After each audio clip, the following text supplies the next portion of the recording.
Okay, so here we go. We're doing away with the 400 and we're changing to the 800. This will be our last hard solid disc that we will use today. 800. Do not mix these up and have one, forget to change one or you'll come in.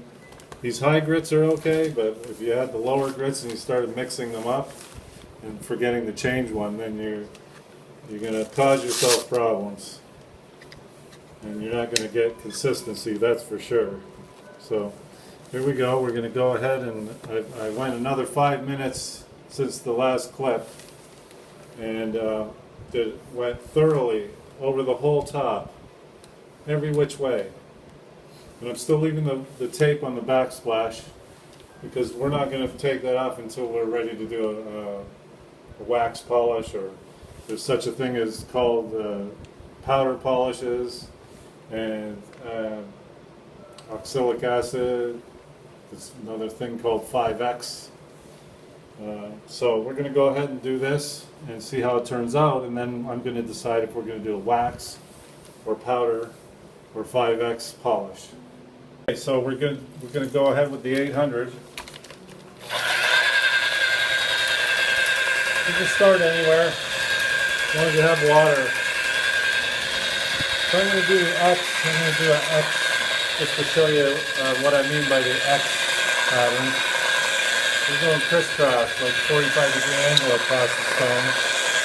Then you just go the other way. On a 45-degree the other way. So that's called the X pattern.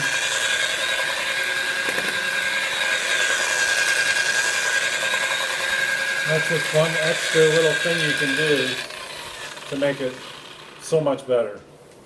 To get good coverage and get it nice and planed. It's still planing with these stones. They're still doing a microscopic planing procedure.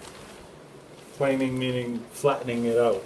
So we're going to do this for the next 5 to 10 minutes and finish up, and then we'll almost be finished. After this we'll do the polish with the powder, wax. I haven't decided yet, but we'll figure it out when I dry it off and look at it. Okay, so here it looks fantastic, right? Well, it does, but it's still wet. Once you dry it, it should look like this as well. So you're not going to accomplish it until you put a wax on it of some sort or a powder polish.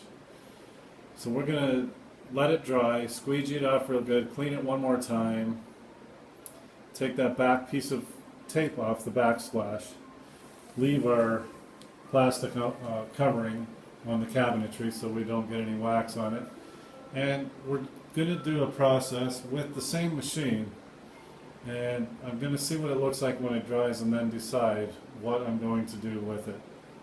Okay, so I'm just going to squeegee it off, get all the water off of it.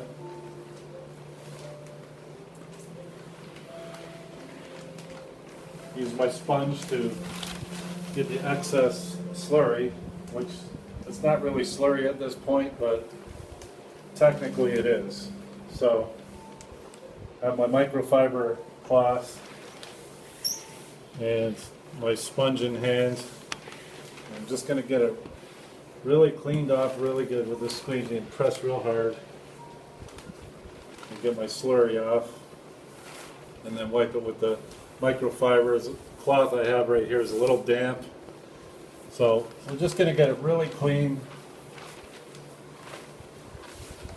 and then I'm going to go grab a towel, kind of buff dry it.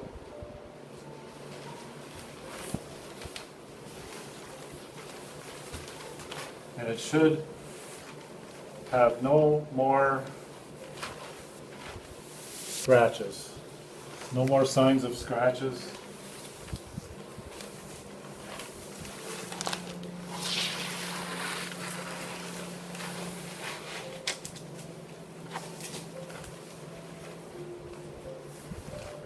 It doesn't seem like it does. Lighting isn't that great in here. I apologize about that, but I can tell that the scratches and swirl marks are gone completely. And it's one beautiful piece of marble right now. But, thing is, I want to make it better. So, as you can see, it's pretty shiny, right? Pretty shiny, but I'm going to make it better. So, we're going to do the powder polish. Actually, we're going to do the reflecto polish. Where I'm going to wipe it in and buff a little bit and see how it looks first.